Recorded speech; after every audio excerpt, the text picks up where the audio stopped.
This video is going to explain how to remove and replace the electronic valve motor on your switch path exhaust system. We'll start by disconnecting the valve harness by pulling back on the gray lock tab and squeezing the harness as we pull it off. Once the harness is removed, if your part is in a hard to reach place, remove the part or rotate it into a more serviceable position. Next, we'll remove the 8mm nuts, also 5/16, and remove that old motor.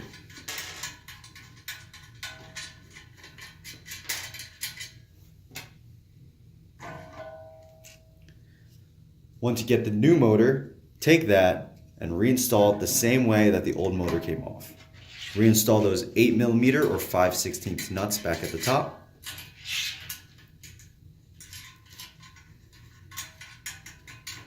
And now is a good time to return your part back to its original position or reinstall it in the vehicle. The last step here is going to be to reconnect the wiring harness, which we're going to do by pushing in until we hear a click, and then redepressing that gray lock tab. Once this is done, you're all set. If you have any other questions, you can always reach us at our support form on the website at awe-tuning/support. Thanks very much.